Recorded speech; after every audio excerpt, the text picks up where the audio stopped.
नमस्कार साथियों, आज हम आपके लिए कुछ इम्पोर्टेंट एमसीक्यू लेकर आए हैं जो कम्युनिटी हेल्थ नर्सिंग के टीटी वैक्सीन से हैं। फर्स्ट एमसीक्यू है हमारा, in following which vaccine given to a pregnant lady. Question क्या कह रहा है, नीचे दिए गए में से कौन सी वैक्सीन है जो प्रेग्नेंट लेडी को दी जाती हैं। Option A measles, option B BCG, option C tetanus, option D DPT. देखिए, प्रेगनेंसी में जो वैक्सीन दी जाती हैं वह टीटी दी जाती है। Option C is the right answer. TT की 2 डोज जो है प्रेगनेंसी में दी जाती हैं। इसकी डोज जो होती है वह होती है 0.5 ml और इसकी 2 डोज प्रेगनेंसी में दी जाती हैं।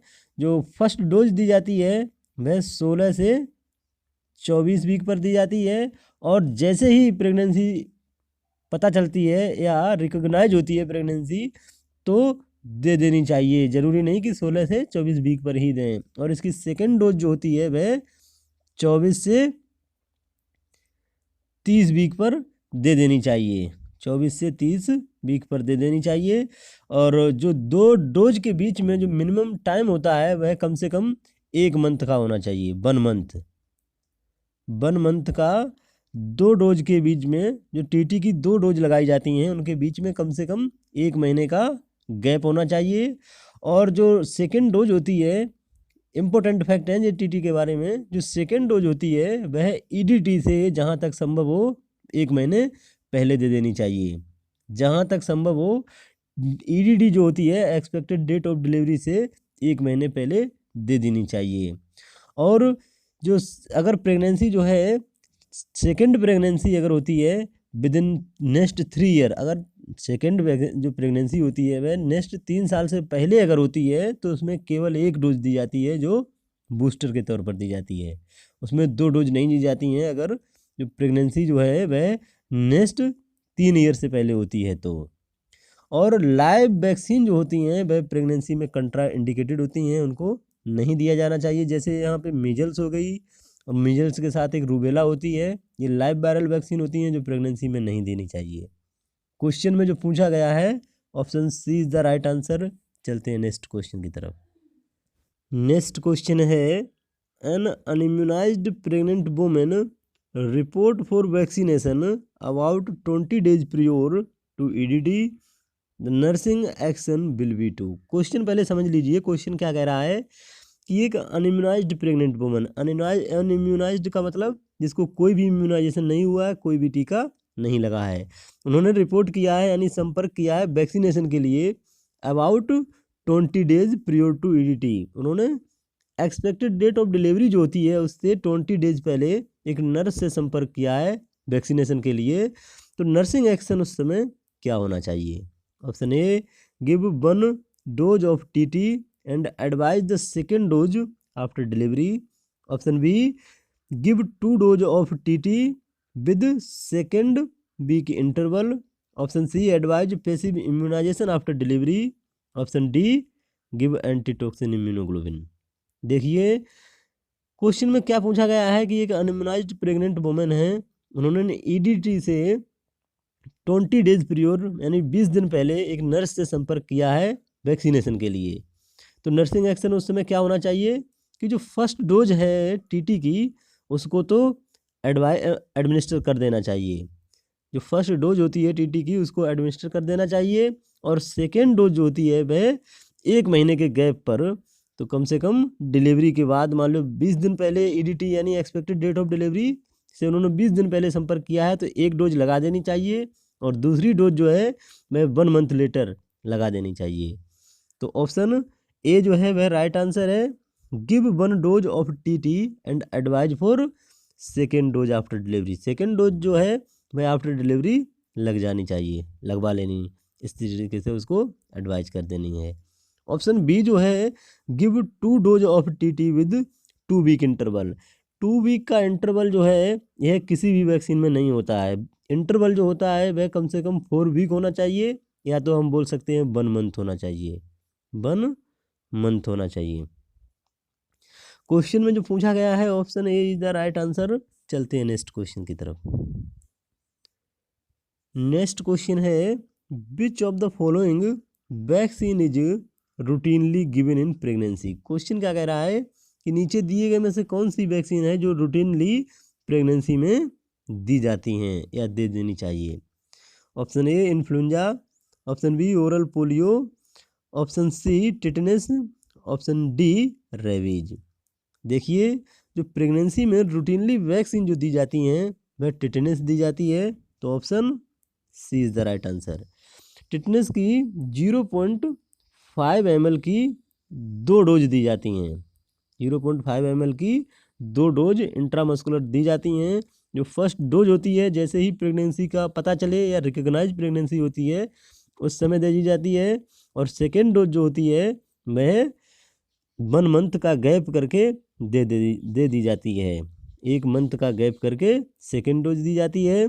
और क्वेश्चन में जो पूछा गया है option C is the right answer. चलते हैं नेक्स्ट क्वेश्चन की तरफ।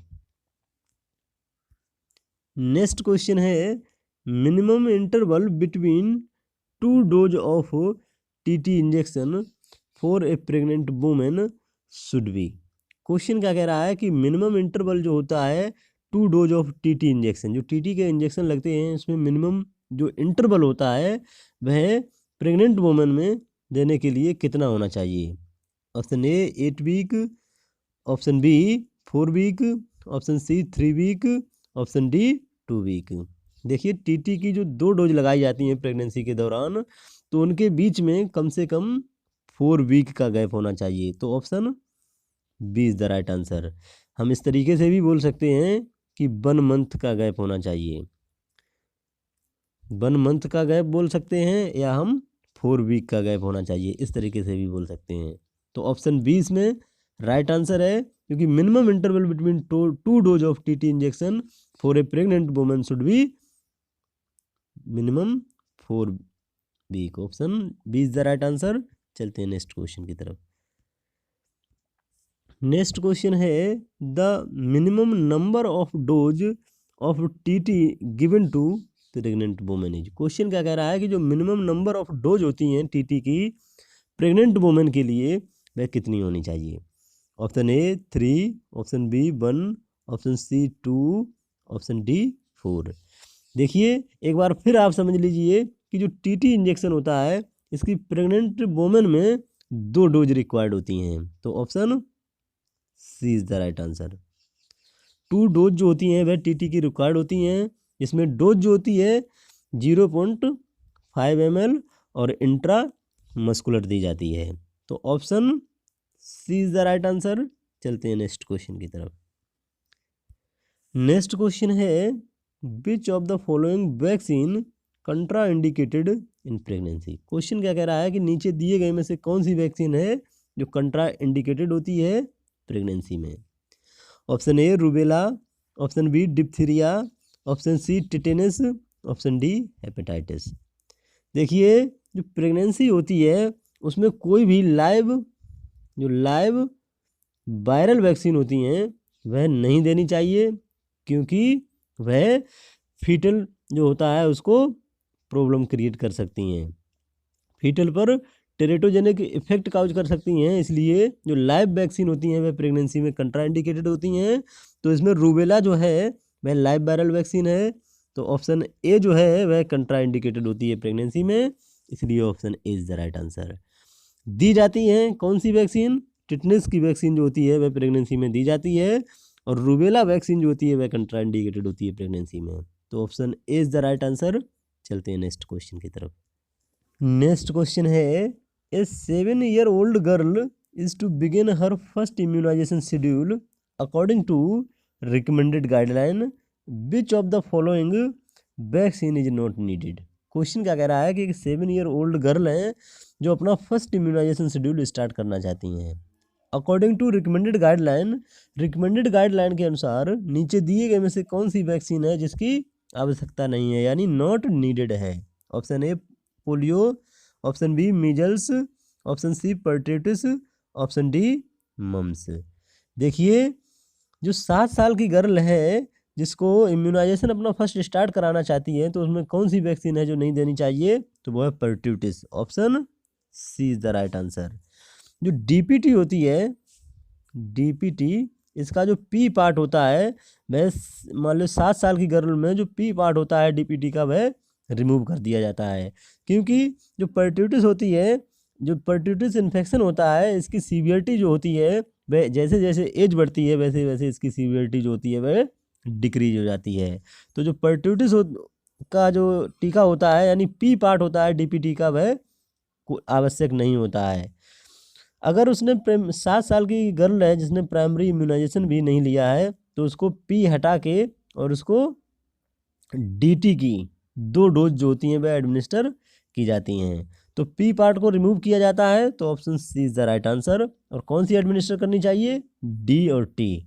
डीटी जो होती है वह एडमिनिस्टर की जाती है, उसकी 2 डोज 1 महीने का गैप करके, एक जैसे एक आज लगा दी तो 1 महीने बाद दूसरी डोज जो होती है वह डीटी की लग जानी चाहिए। तो कौन सा पार्ट रिमूव किया जाएगा, पर्ट्यूटिस पार्ट रिमूव किया जाता है, तो option C is the right answer. चलते हैं नेक्स्ट क्वेश्चन की तरफ। नेक्स्ट क्वेश्चन है the reason why DPT is replaced by DT children above 2 year age. Question क्या कह रहा है कि रीजन क्या है जो डीपीटी होती है वह डीटी में रिप्लेस्ड हो जाती है 2 साल से ऊपर के बच्चों के लिए। Option A pertussis is more prevalent before 2 year. Option B diphtheria component is only required. Option C DT is better than DPT, then immunity is required. Option D children above 2 years don't need heavy vaccination।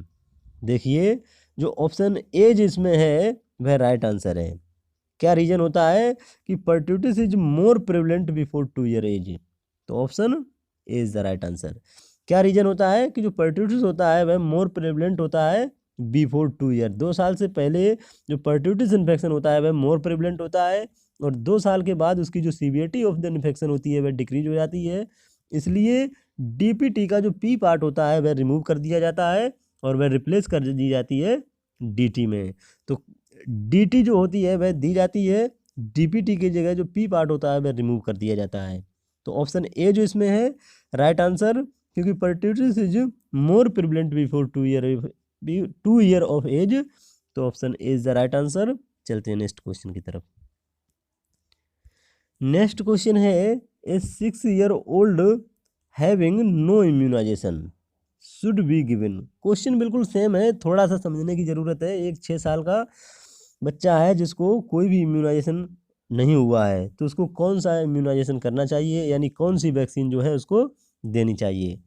Option A OPV plus BCG plus measles plus DPT। Option B OPV plus BCG plus measles plus DT। Option C OPV plus BCG plus TT। Option D BCG plus TT। देखिए जिसको 6 साल का बच्चा है और कोई भी immunisation नहीं हुआ है तो उसको केवल DPT का जो पार्ट होता है पी उसको रिमूव कर दिया जाता है और वह रिप्लेस कर दिया जाता है DT में। तो option B is the right answer. कौन सी नो इम्यूनाइजेशन अगर नहीं हुआ है, कोई भी इम्यूनाइजेशन नहीं हुआ है, तो कौन सा देना चाहिए, तो option B is the right answer. OPV BCG measles और DT। केवल पी पार्ट जो होता है इम्यूनाइजेशन में रिमूव किया जाता है, DPT का पी पार्ट जो होता है वह 6 साल के बच्चे में रिमूव किया जाता है, क्योंकि जो पर्ट्यूटिस होता है वूपिंग कफ जिसको कहते हैं उसकी सीवियरिटी जो होती है वह एज के साथ डिक्रीज हो जाती है। इसलिए DPT को रिप्लेस कर दिया जाएगा DT में और सभी जैसे के तैसे रहेंगे। तो option B is the right answer. चलते हैं नेक्स्ट क्वेश्चन की तरफ।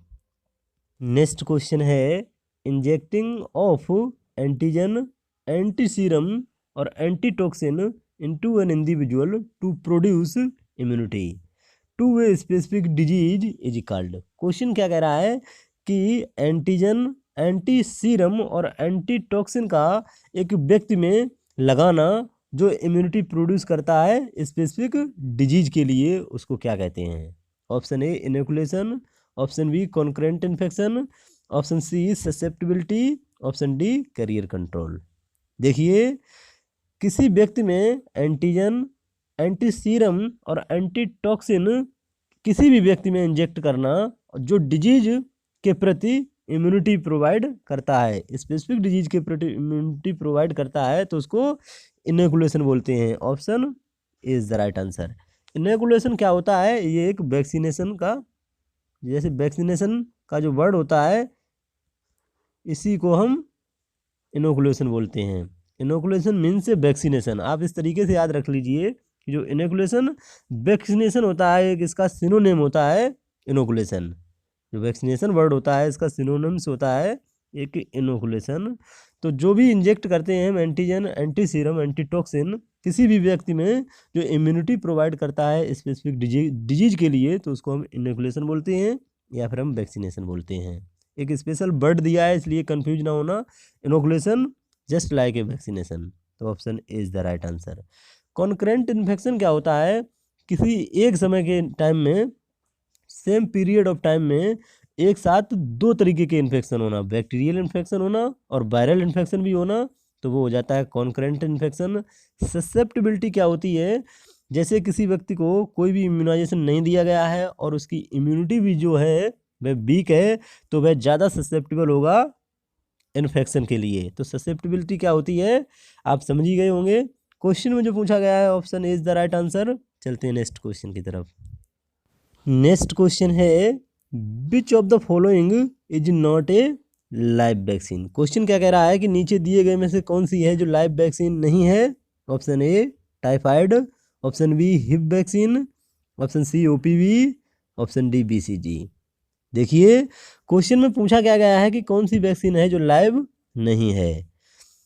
टाइफाइड, ओपीवी और बीसीजी, ये तीन वैक्सीन जो होती हैं वह लाइव वैक्सीन है।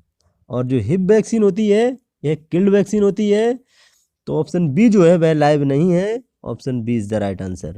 कौन सी वैक्सीन है जो लाइव नहीं है? वह है हिब। हिब को क्या बोलते हैं? हीमोफिलस इन्फ्लुएंजा टाइप बी बोलते हैं। और यह 5 साल से कम उम्र के बच्चों में जो हिब से होने वाली, हीमोफिलस इन्फ्लुएंजा टाइप बी से होने वाली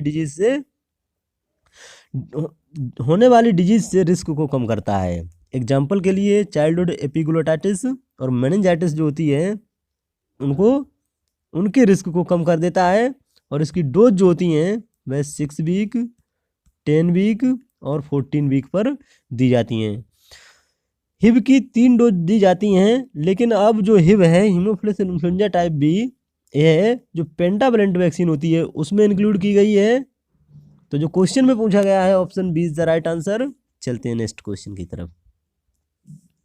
नेक्स्ट क्वेश्चन है, pentavalent vaccine provide protection against. Question क्या कह रहा है, जो पेंटावलेंट वैक्सीन होती है वह किस से प्रोटेक्शन करती है, किस से बचाती है?